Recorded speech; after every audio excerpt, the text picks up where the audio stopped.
All right, I want to thank everyone again for being here today for this conversation with Tori from EEG. And I love this, Tori, that we met when you came to campus in the fall term as part of the Agricultural, Environmental, and Life Sciences Career Fair. And I want to thank you for representing EEG at that event. You and your colleague did a great job fielding a lot of questions from students. And afterwards, we had a conversation about, doing something where you could give our students more opportunity to kind of learn about what it's like to work in environmental consulting and, working in the private sector. So, um, thanks again for being here today. I know you prepared a great presentation for us, and I want to give you a chance to introduce yourself. So the field is yours.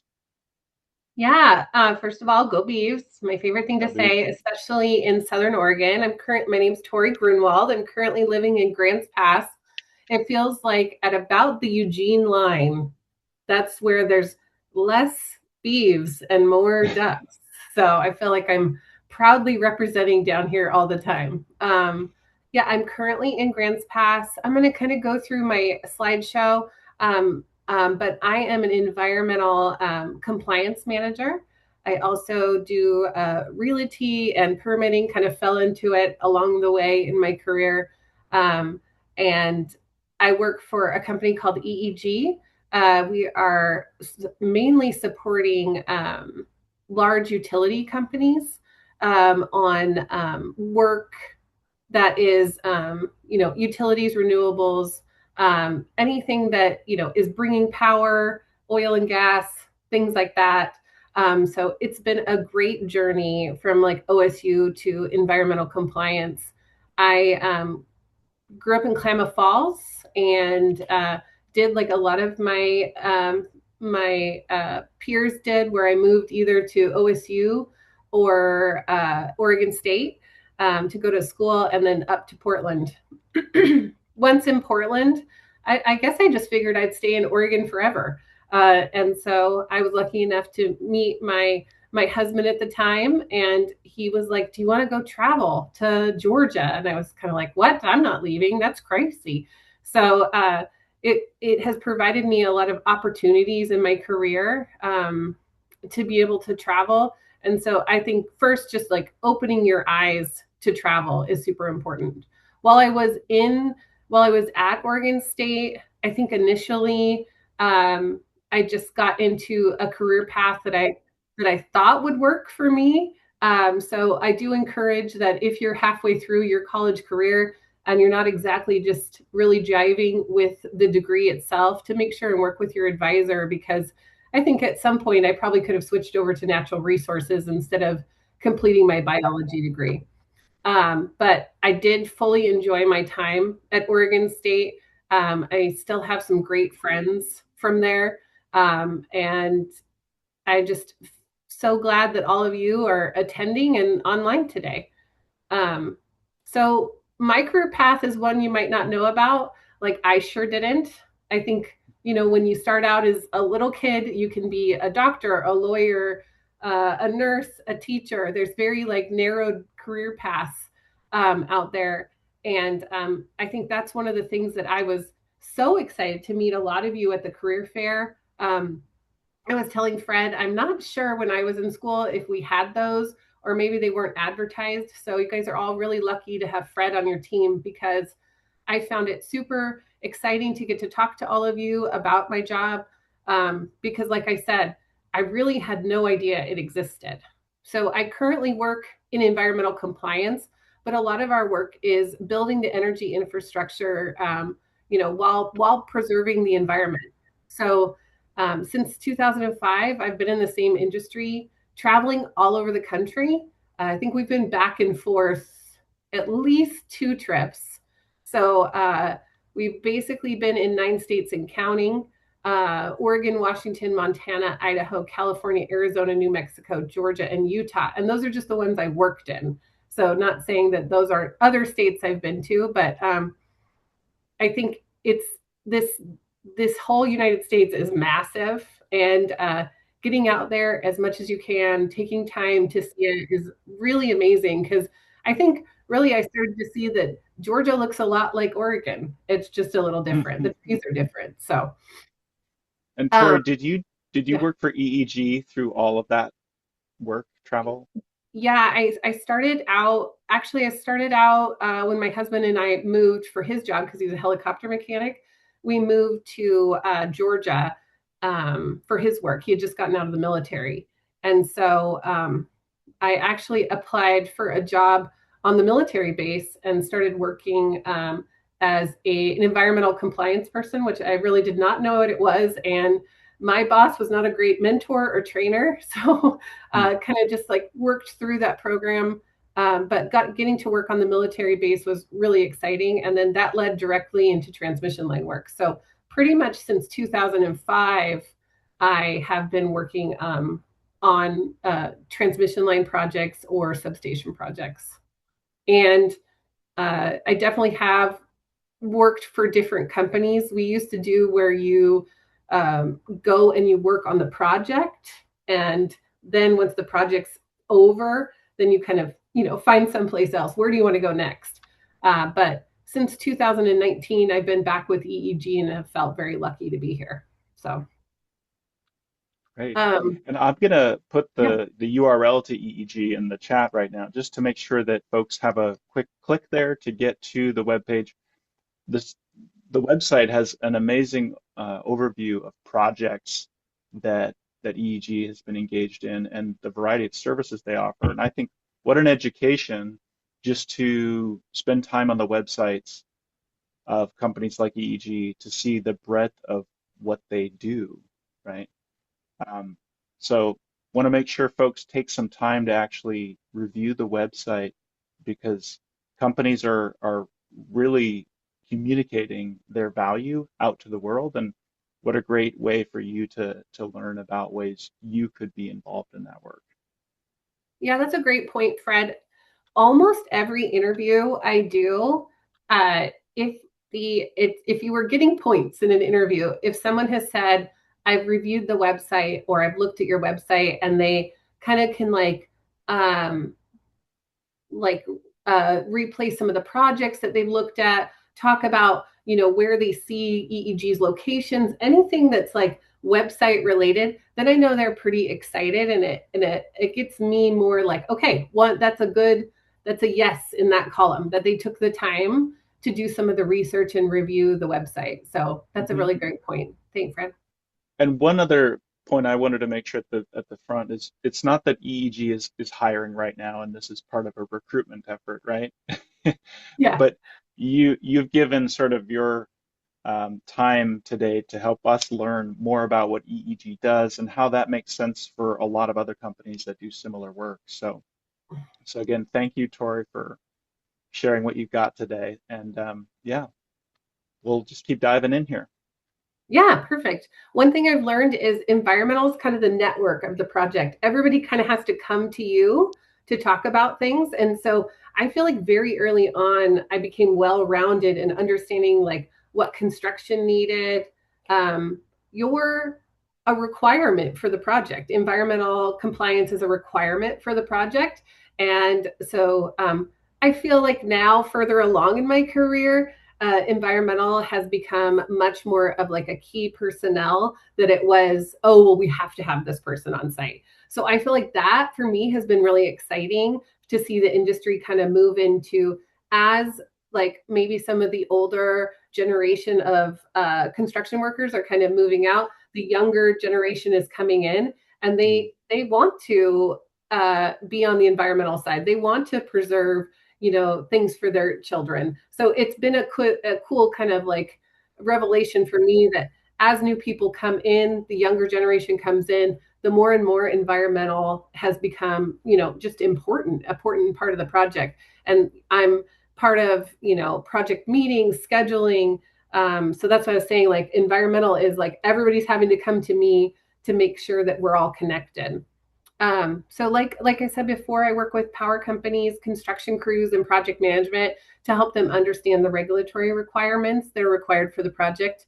One of my favorite things is transmission line projects are very linear in nature. And so that means we're going across, a lot of different properties. Some of our projects have been like 1 mile long, some are 170. Right now, we're working on one that's 500 miles long in Nevada. Hmm. And so that Okay. means you're going to come across a lot of different terrain. And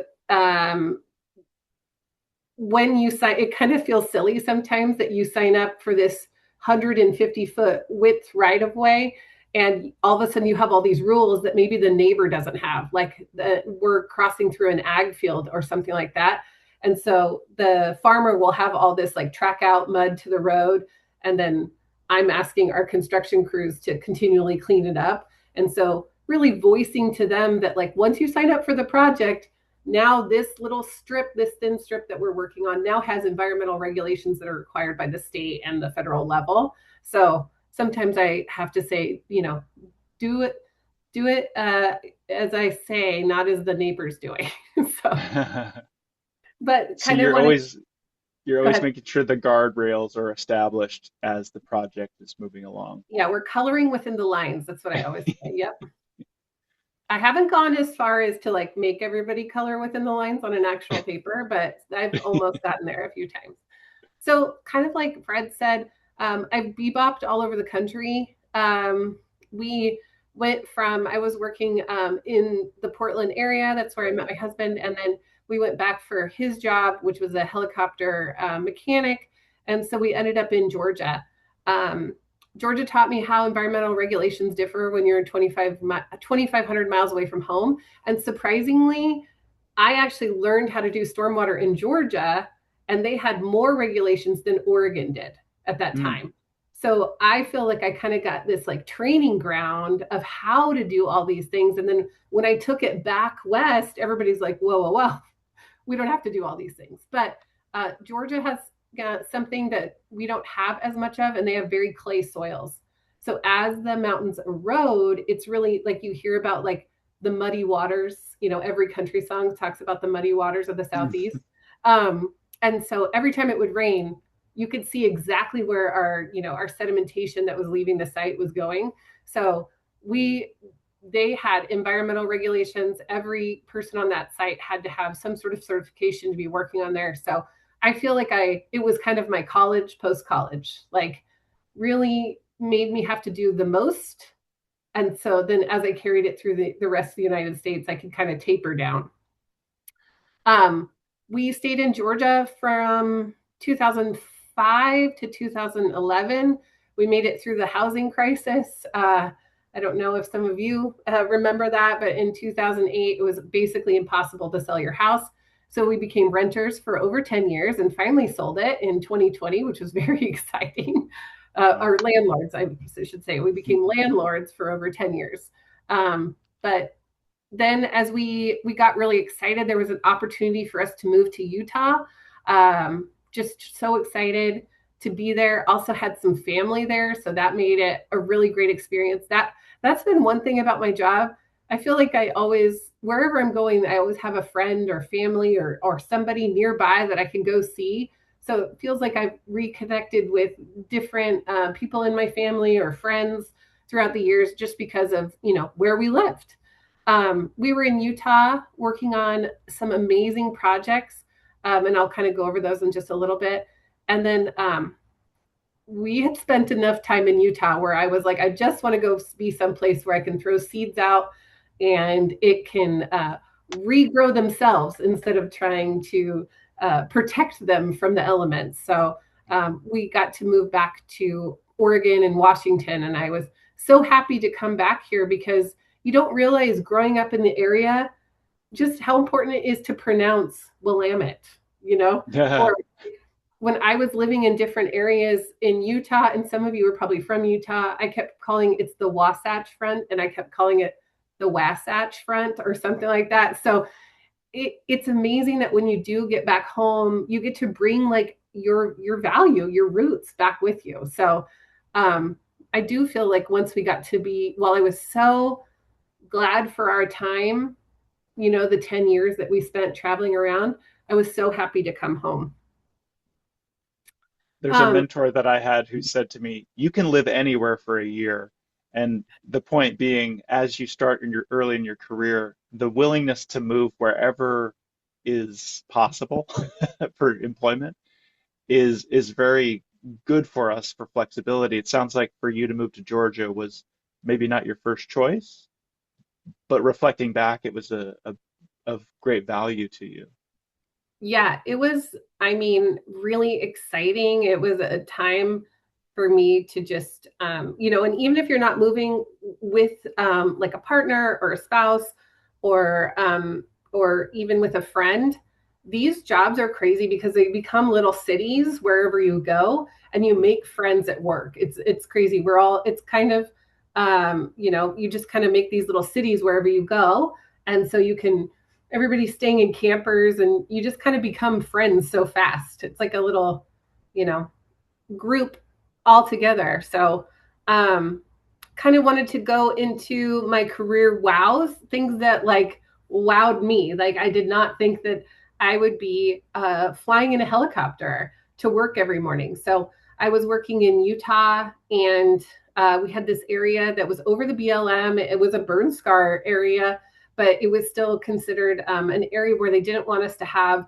a lot of equipment going up through the mountains and stuff. They were really trying to preserve it. It was called the limited access area, and it was about 6 miles long. So you could hike in. We could also take our ATV in every day, but the soil turned to powder, so it became like you became this little dust devil coming off the mountain every day. So we did hike in quite a bit, and then uh, towards the end, I'd show up to work and they'd fly you up in the helicopter wherever the crews were. Sometimes I would walk back down, but it was a really exciting time to get to have a helicopter as my commuter car. So, and then um, I know this is crazy, but just the sunrises and the sunsets, just getting to be in like different areas where they just have like different, you get to experience different weather. These are actually my turkeys that we had. My husband and I have always had farm animals wherever we are. And so I thought they did a pretty good job of posing there. They don't have perfect, tail formation, but this was Gobbles and Friend. I don't remember the other turkey's name, but I know that was Gobbles. So these were our friends on the open range, and I got to live off grid on accident. We thought we would be able to have power come out to our tiny little space that we bought, but we ended up having solar and wind as power for generation, and so everybody at work was really like proud to share that with others that Tori was really living the lifestyle. So, but we got to our tiny house is still there, and that was such a fun experience to get to live in Utah and just experience that. And then also in Utah, I don't know if any of you have heard about the Kennecott mine. When you fly into Utah, you normally do fly over it, especially if you're coming from Portland. But this is one of the mines that was reclaimed. So I was telling Fred earlier, it's like such a fun part of my career that we've gotten to get to be in different places that weren't relatively a lot of the public can go. So the first one is just kind of me standing back from the mine. And then I'm so afraid of heights. I'm not sure why I got so close to the edge and like looked down into it. But we had an elevation change of 5,000 feet. So it started at 5 and we were up at 10. And these are in the Ochre Mountains in between Tooele and West Jordan, right near Salt Lake. And it was just a really fun experience. I told Fred before they didn't let us call if you got hurt out there on the mine property. So we were all in the reclaimed area. They would you weren't allowed to call 911. You had to be ushered to the gate. You had to call their 911, and then they'd usher you to the gate, and then 911 would pick you up from there. So and also just the wildlife up there, to get to see wildlife that very rarely sees people. It was just overall just an incredible experience. Being a part of renewables. So the majority of our transmission lines are shuttling power back and forth through substations so they can be stepped down to bring power to your house. but a lot of what has really come over the last decade is wind and solar generation, and that's a different power generation, so people can connect into it with solar farms, with wind farms. So I feel like that's been a really new and exciting part of my career as well. The other thing is fish passage. Getting to be a part of our project is upgrading fish passage streams. Fish passage is so expensive and also a very hard word for me to pronounce. I don't know. There's something about fish and passage together that might turn my mouth into mush. But getting to go to an area where they were old logging roads where the loggers have just been throwing old growth trees and a couple of culverts. I had one area was like 3 culverts stacked on top of each other, and it created that hanging culvert so the fish aren't able to like jump back in to migrate upstream. And so because transmission line projects generally have high capital dollars, we're able to upgrade some of these streams. They can be anywhere from 50,000 to 400,000 to upgrade a fish passage culvert. So it's at an expense to the project, but it's a life, it is a much better plan for the wildlife as well as, folks accessing that area. But I also have the fish nets there. I'm always working with fisheries biologists, and we get to do take and salvage. So as we're replacing these fish passage, if the water hasn't gone down enough, then we have to set up diversion dams and draw the water down. And if there's any fish left in there, I am not personally excited about putting an electric backpack on my back and standing in water and shocking fish, but I've seen it done and it looks really cool. Hmm. Like I said before, when I was working in Utah, these were huge projects. And I'll talk a little bit about it later, but like, man, did I move up fast. Like, once you are a person that has said, like, I will be the environmental lead for this project and also I will travel, it is this magical, like Fred was saying, not a lot of people want to travel. So, and honestly, I'm still surprised that we did as much of it as we did. But we got to, see a lot of different things. This project was a Sigurd to Redview and Mona to Oquirrh. They basically went from Salt Lake all the way down to, if you guys are familiar with Utah, Cedar City. So pretty much all along from the top to the bottom of Utah. We generally don't get to put the power lines in really gorgeous places. So sometimes I was telling Fred that as I was walking along these like cracked mud flats, being like, am I going to survive? But the highway was just like right there. But getting out there and doing that was really exciting. I know a lot of people really are drawn to our job because on these 2 projects, huge like it was a ton of avian wildlife management. We were doing a ton of monitoring for different species, lots of putting up buffers to protect us or protect construction from the nesting birds. We also had a whole program where we're using the helicopter to fly through. So it was a really cool program. We started out with 5 of us, and then we added. By the time we were down to southern Utah, I think we had 75 environmental people because we added cultural, wildlife biologists, and botanists as well. So very exciting times. Lots of cultural resources too in Utah. So there was lots of times where we couldn't even drive a piece of equipment through an area without having our cultural resource monitor there. Also, we do a lot of coordination with the tribes as well. So lots of, you'll be in this field, you get well-rounded very fast. And I did see there was anything in the chat. Yeah. So some people seeing traveling as better than sitting in an office. Yeah. I think that's a good point, is you got to know yourself. Know thyself is the kind of one of the bedrock considerations in career development, right? Okay, And I so think, moving on to the other case studies you have. yeah, I mean, and I also think like Fred pointing out to know thyself.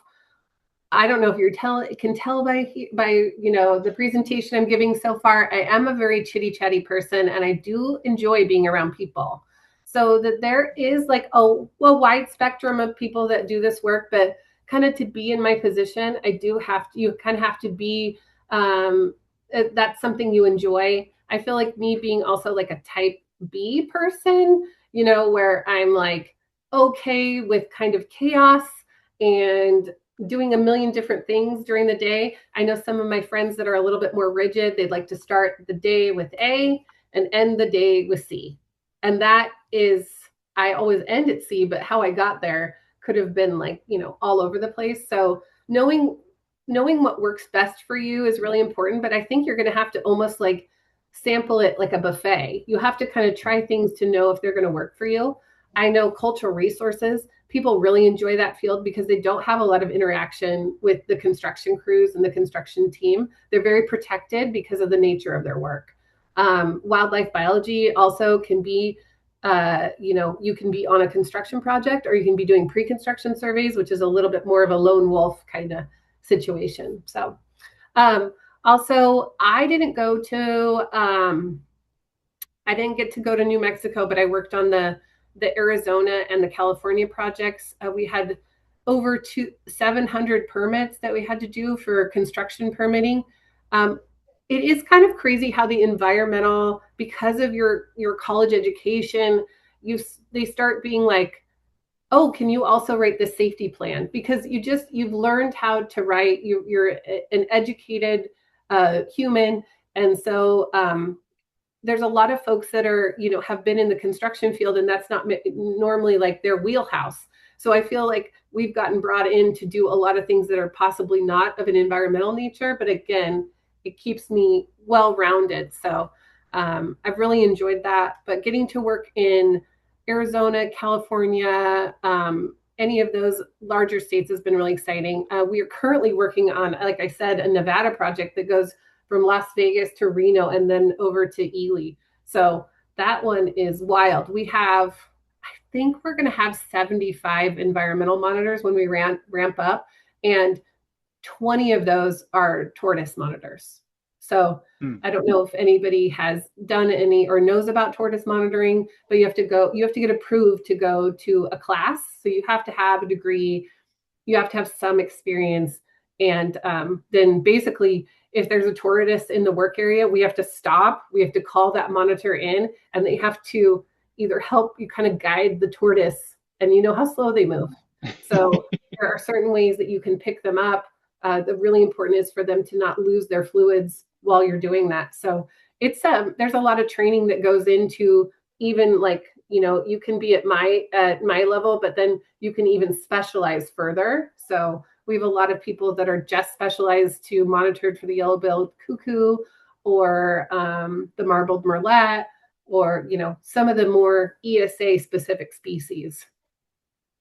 You are Wow, going to be. that's Oh, go ahead. incredible detail. Thank you for sharing that. I never would have known that was even a factor in these projects. So thank you for sharing that.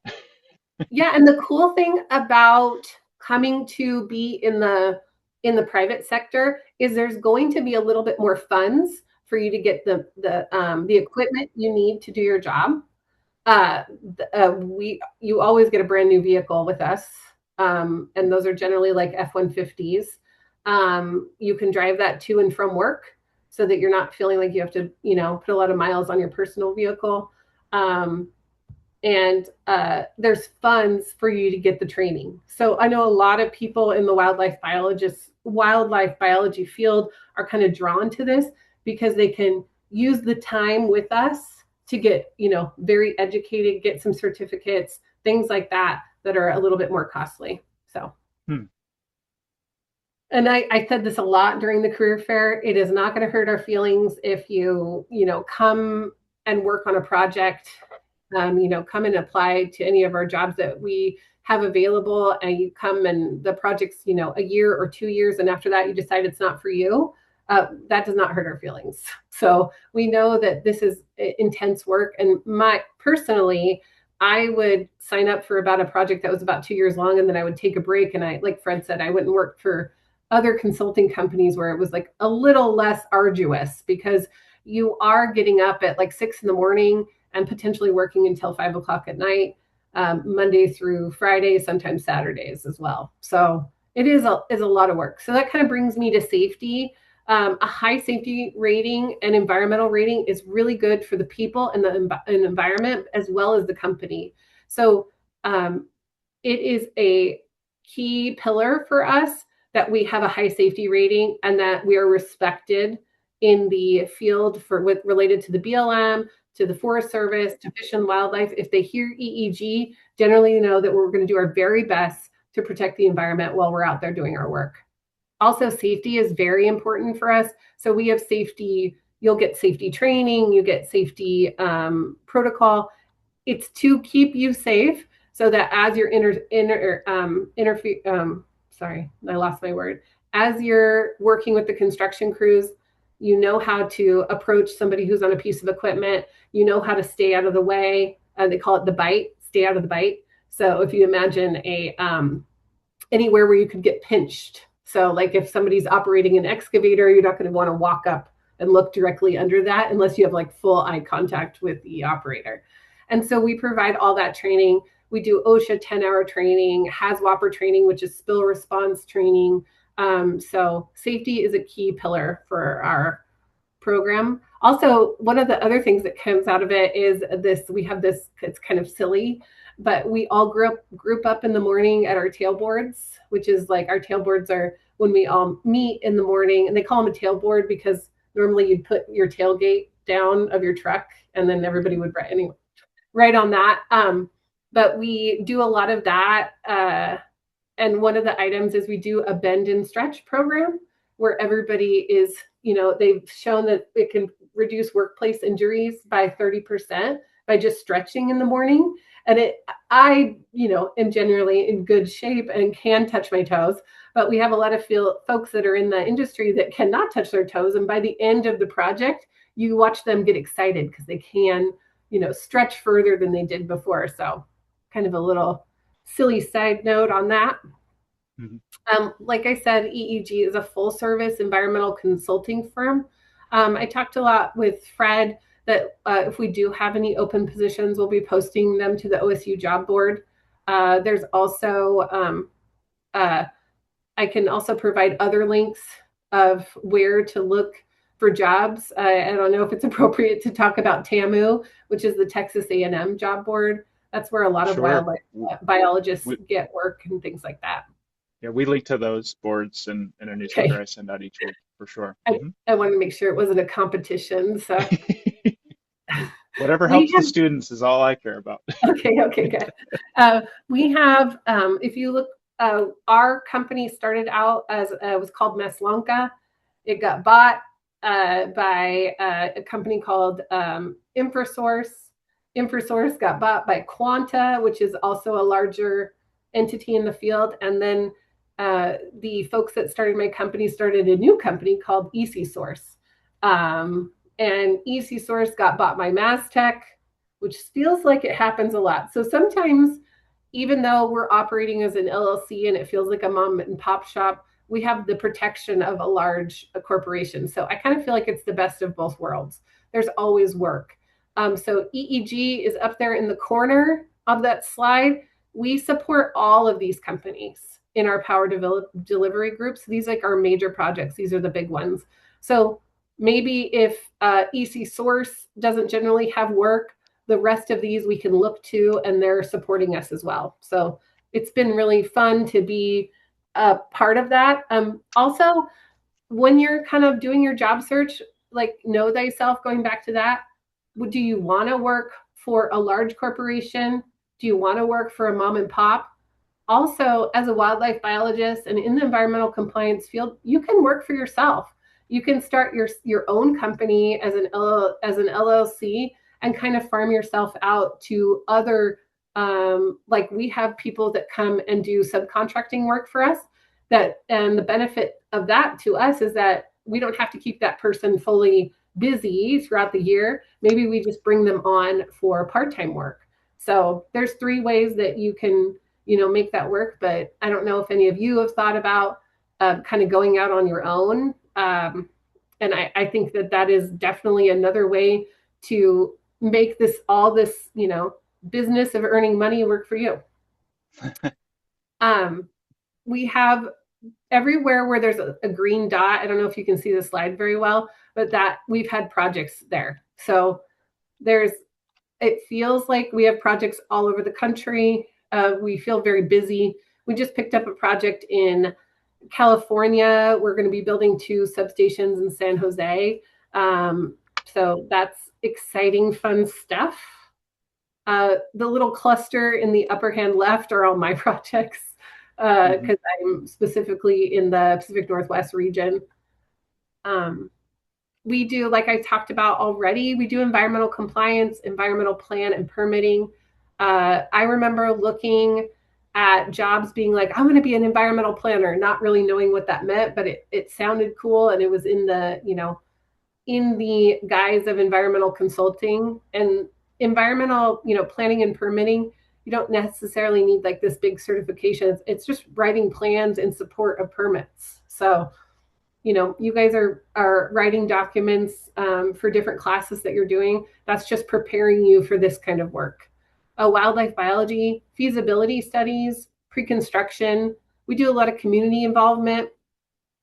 We have GIS as well as drone services. Those are kind of 2 that are working together because of the drone able to kind of take an image of the whole project. And that really has helped out a lot in planning. EEG also invests in employees, allowing time for training and mentorship. So currently, when you're looking for jobs, it's okay to ask about culture. Like, how would you describe your company's culture? What are, some of your benefits that would be awarded to me if I came and worked there? It's okay to ask those questions as well. One of our items that we've gotten really good at is pre-construction. And this is some of my favorite work because there's a lot less pressure on construction activities. There's a ton of need for wildlife biologists, for folks in natural resources doing Clean Water Act, CWA, and ESA support. So getting out there doing those wetlands and water surveys, wildlife biology surveys, plants, all of that. Getting out there and just doing those protocol surveys is really important. And it leads to the National Environmental Policy Act, which if you're working on federal lands or federal dollars are involved in the process, that's really where a lot of that is coming together. And so we have to get those approvals before we can even do the work. So sometimes this can last 10 years, to down to 6 months. So I like being on that side of things because I like to know the whole picture of the project before we go into construction. A lot of you brought up reclamation to me, like when I was at the career fair. So a lot of you are working towards having a good understanding of reclamation. So we do a lot of work. Like I said, if you have this long project, eventually you're going to go over different property owners. So getting to work on BLM property and Forest Service property has been, an eye-opening adventure for me because they have different requirements. So even in the desert, you have topsoil. So I'm sure you guys are learning that in your classes. But like, even if it's like this little bit, a little, an inch, we're out there, we're saving that topsoil for later because we know it will improve in our restoration and our reclamation. So this is what we basically made these signs and to kind of keep people off of that area. But basically what we're doing on the left-hand side is we're salvaging. We had a site that had a ton of topsoil, so we salvaged that topsoil at that location, and then we put it in these white bags and we flew it by the helicopter back in to the limited access area. So wow. Some of our job is not so glamorous, and we had sometimes just go pick up trash on site. So kind of whatever to do to make sure that the underlying landowner is happy. So the wildlife biology, I know a lot of people get excited about it.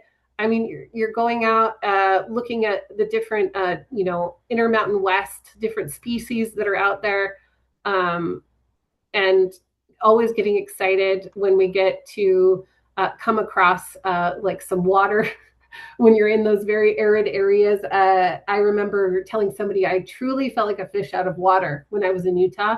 There was not enough water for me. So getting to come back to Oregon and tromp around in wetlands and streams and overgrown forests makes me happier than walking on arid property, but also to each their own. Um, we also in the Pacific Northwest, it's just, the wildlife biology is vast and great, and the species diversity is amazing. Um, on my project that I worked in along the coastal range, I remember just like walking through there and seeing the bear scat and being like, oh my goodness, okay, there is a lot of bears in this area. So I'm always surrounded by wildlife. I've stepped out of my truck in Georgia. I was looking at a culvert crossing. I was really glad I was wearing my boots because there was a copperhead right there. So I just nicely pulled my foot back into the car. So there's some scary species out there, but most of them, want to stay away from you. And then the Midwest, the kind of interesting part about the Midwest is that you move away from public lands. So you're not going to be working with the BLM or the Forest Service as much, but you could still be working with state requirements. We do a lot of bat surveys. So if anybody loves bats, Midwest, Northeast, that's going to be where you're getting to work with them a lot. So a lot of migratory birds as well. Talking about how I didn't realize how amazing where I lived, where I grew up in Klamath Falls. I didn't realize it was a migratory stop until I kind of got into my degree. I'm remembering there was a lot of birds, but I was like, oh, you start to understand how important these migratory areas are for the avian species. So that was kind of eye-opening. The Southeast, we talked about the tortoises as well. Lots of wetlands. We use hydroplaning boats. You see those fan boats a lot. So anytime you're working in wetlands, we're having to get creative on how to protect the estuaries as well as do our work. Again, some of the Northeast, I talked about the bats that are out there, lots of bat surveys.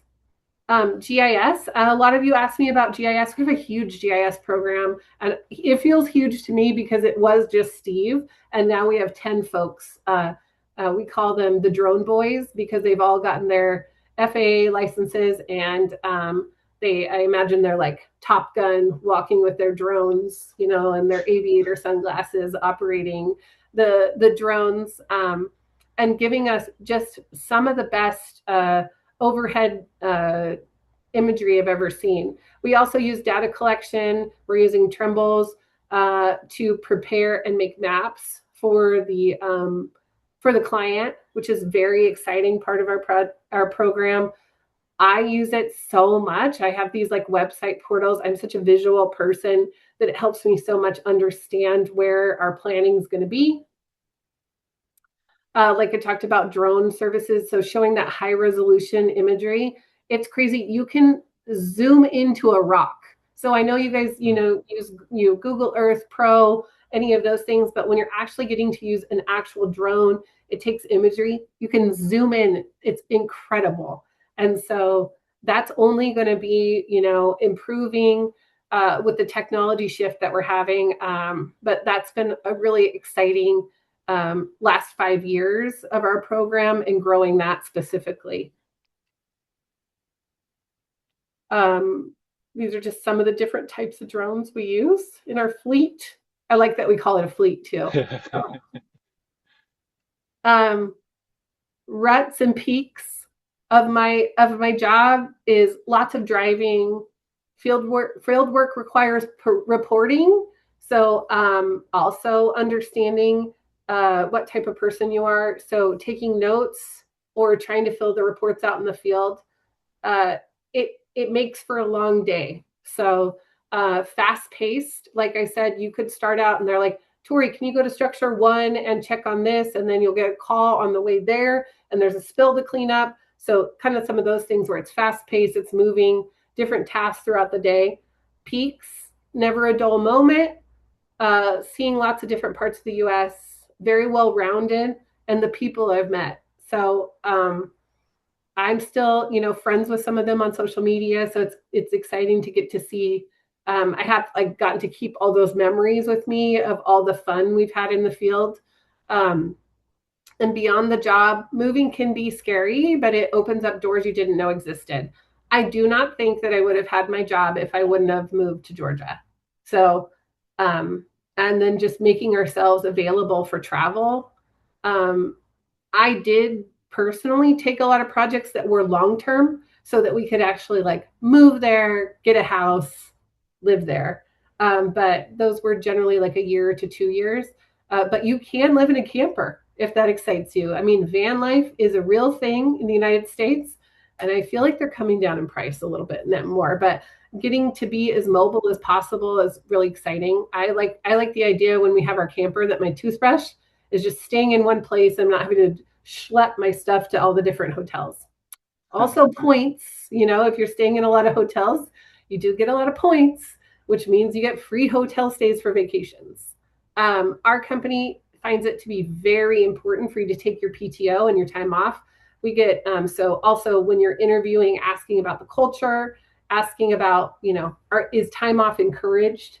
Time off used to never be encouraged in our industry during the summer, and we've really made a huge shift to make sure that's when people want to take their vacations. So field work versus remote work. Remote work is great. I've been doing it for a long time. I'm by myself a lot. I kind of miss the time in the field. Sometimes I say I've graduated to be able to do the remote work. So the majority, it is going to benefit you so much being out in the field and then going into an office job. It's going to make so much more sense to you if that's kind of the way you want to do things. You don't have to sign up for the jobs that are a year or two long. You could work just in the summer. Like I said, if you want to make yourself an independent contractor, entry level pay might start modest, but hourly rates and overtime add up fast. That's why what worked for us was to take a couple of, jobs that had a huge payoff, and then maybe I could go travel. Like I encourage that. Like taking breaks early when you're young is also important. So basically, I have one girl who works for us. She is very vocal that she's only here so she can go travel. So we know that she'll be taking breaks during the winter, unpaid, and then she goes and travels. So that's what's important to her. Um, I'm in the very far right of this slide, but this picture always cracks me up because my boss didn't know what she was doing. We didn't know what we were doing. This is one of the very first days out on the project. She just sent us out to go look for burrowing owls. And we were like, none of us were trained, but we all got there by the end of the year and a half project. We became really well versed at doing avian surveys and even prepared like an avian database that we could provide with the BLM. So we came a long way from this picture, but this was in Utah as well. Some of my tips and tricks: interview often, even if you aren't sure you want the job, get the practice. I'm just gonna, don't tell my boss, but I still take interviews every once in a while. You never know what's out there. It's important to set that set of skills. I knew I wanted this job that I had more experience for, but I think I oversold myself. And she was like, I think you're overqualified. And so it was something I wanted. I wanted a little less stress at that time. And so I ended up getting a job that worked for me. But it was funny to me to be like, sometimes you're overqualified. So like understanding what you want out of the job, continue to get practice. This has been happening a lot where we have people that we offer interviews to and they don't show up to the interview.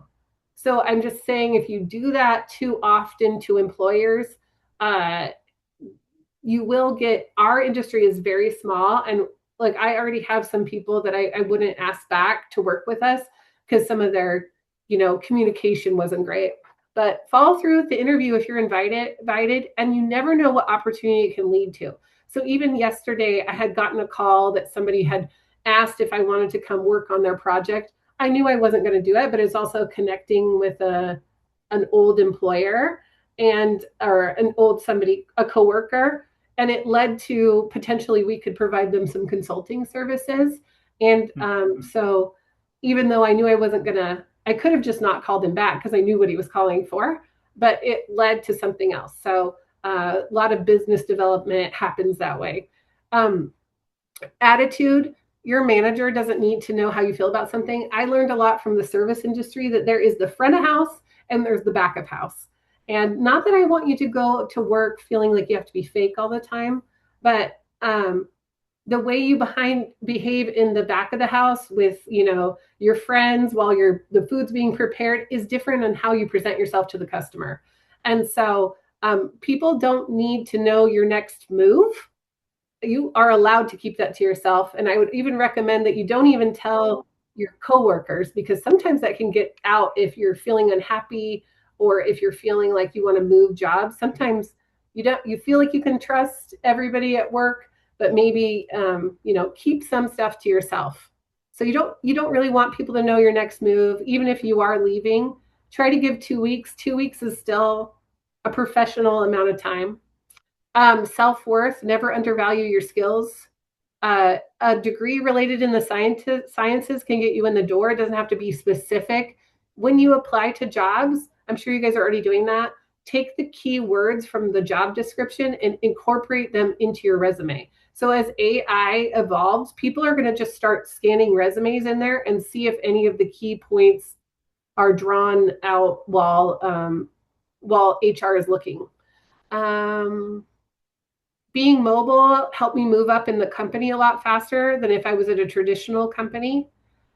Benefits of being mobile is I got to do a lot of travel. I think, how did I just, okay, I just repeated that 3 times. Sorry about that, guys. Um, but I didn't undervalue the travel. It's not for us anymore, but I still like it when I get out in the field to kind of make sure I'm still brushing up on my field skills. I've really enjoyed, my work, and I hope you guys also are able to find something. The reality is that when you're in your 20s, you're building your skill set for employers. So you may not be able to just find that perfect job, but it always can build into something, and it teaches you what maybe is not for you, or things that you do enjoy. So just looking to see if you guys have any questions. No questions too small. Ask me about the travel, the drones, or the mud. Yeah. I imagine too, being willing to travel and be out in the field, you're going to get those certifications, those trainings that really help stack up your resume to show your experience. Yeah. All right, we do have a question. So, when you mentioned the ability to obtain certificates within the job, what specifically were you thinking about? You Um, mentioned like, go ahead. So for me, I was really into water quality, more that kind of pathway. So my company paid for me to get my certified professional erosion sedimentation control, which is a national certification. So it basically means I can do stormwater inspections throughout the country. It was a little bit costly and took me, I had to get like the original, get the in training portion of it, and then 2 years later apply for the second one. So it was it's like getting your PE. So it felt like kind of getting a master's kind of degree where it leveled me up in my career. But the company pays for it, and the company pays for my renewal every year. So there's that. Also, HAZWOPER, if you guys have heard of that, that's hazardous material management. We don't have major spills, but we do have like diesel and oil and antifreeze spills. Um, we also have wetland. I have a wetland certification, so I went through a Corps of Engineers certification to be able to be a wetland delineator. So basically, whatever is related in your field, they can do. I also, if anybody's really interested in water quality or stormwater, there's a free training that the EPA offers, so I can send that link to Fred, and Hmm. so you can kind of understand what you're getting yourself into if you go through this field. But any training or certificate you need, like uh, Washington and Oregon requires a certificate. It's called the CECL, Certified Erosion and Sediment Control Lead certificate. We will pay for you to get that when you come on board. Yeah, Tori, maybe we could compile that list of certifications and I'll include that with this video in my next newsletter. Yeah, Great. Yeah, any other questions? there was one more I Do saw. you do you feel that you got good on the job training for policy? How policy literate do you feel one should be when starting out? Like environmental policy, is that the question? I think that's it. Yeah, a- around policy. Yeah. So my story was a little bit different because I was on the implementation side of the policy of the NEPA evaluation, the CXs and the EAs and the EIS. So I was actually implementing the mitigation requirements that were collected during the NEPA process review. But I've actually it's like learning the alphabet backwards. So now I'm back in pre-construction where I'm doing NEPA all the time. So I feel like just the experience in the field helped me, but then also I've taken several NEPA training courses as well as I've become more into that field. So um, some of it is just you learn. There's a very steep learning curve in our job. So it's sometimes we get these projects 2 weeks before the construction starts. So you try to read as much as you can, you try to understand as much as you can, but a lot of it you're going to figure out as you go. And oh, that is one thing that it does drive people crazy on when I am new hires, when I have new hires that are going out to a job, they for some reason feel this need to be confessional where they're like, oh, I don't actually know how to do anything. I'm my first day. I've never done anything. So the contractor, the client doesn't need to know that, you know, leave that for me as like the manager or your supervisor's responsibility. Know that you can do the work. And so you've started yourself out here. So this is how the contractor sees you. You're right here. If you go out there and say you don't know how to do anything and you don't know why you're here, okay, now you're here. And so instead of like having this gap where you have to move up from here to here, now you have to move up from here to here in their eyes of so it's okay to Yeah. keep some stuff to yourself. Do you have recommendations for working in the field while balancing parenthood? For example, travel or remote field work is more complicated with kids. Yeah, my kids are I have twin 7-year-old boys.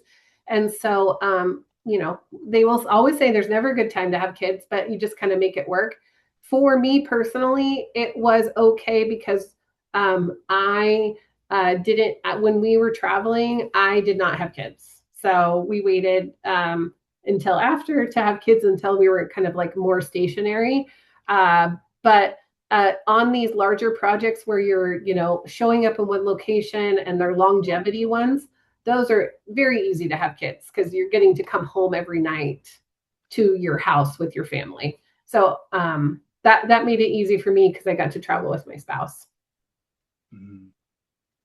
Yeah, as you describe your journey, it's important to remember that you couldn't just do everything all the time. You had to have a season in life where it made sense. So, Yeah. um, yeah, and everyone's going to have unique constraints and responsibilities, certainly. Yeah, I've had to. I mean, for me, being a parent was a priority, and being a mom, and so I've had to turn things down, and that's okay. Like, don't feel like another thing won't come along. They're not going to just all of a sudden stop building things Right. because you need to slow down for a different season of your life. So, And I like the advice you gave around the interpersonal aspects of how you communicate, what you choose to not disclose to colleagues. I would think that the human interaction element is maybe tricky in construction sites, right? You have a lot of different types of stakeholders. So your temperament, you probably need to be pretty even keel throughout the day. yeah, I just don't bring a lot of ego to work.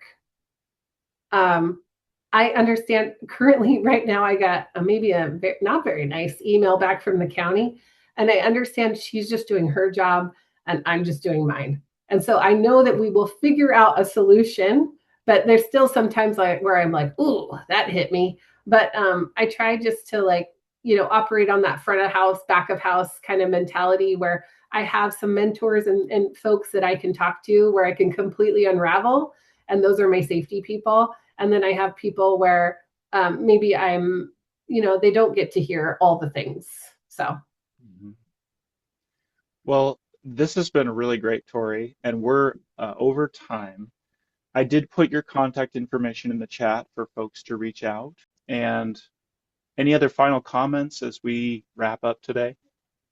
I just have to say, guys, it is truly my pleasure. Like, I hope that you guys get to enjoy your career as much as I have. It definitely has had its like hardships, but like getting to come to the career fair was so fun and like reinvigorating for me. So just know that like everybody has something to offer everyone. Like I've learned that in my career and like getting to come to the career fair and just like feel re-energized for my job and working with Fred, being able to look back on my career and be like, wow, it was kind of cool. Like it's fun. So I think my kids think my work is cool, but it's truly my pleasure to be here. I loved being at OSU. Like soak up every second of it. Maybe skip a few classes. Enjoy some what campus has to offer, but take it serious, but not too serious, and know that it's like an amazing time in your life, college, and just like soaking up everything it has to offer. Just a really fun time in my life, and I've just been so appreciative to get to look back at my career and have OSU be a part of it.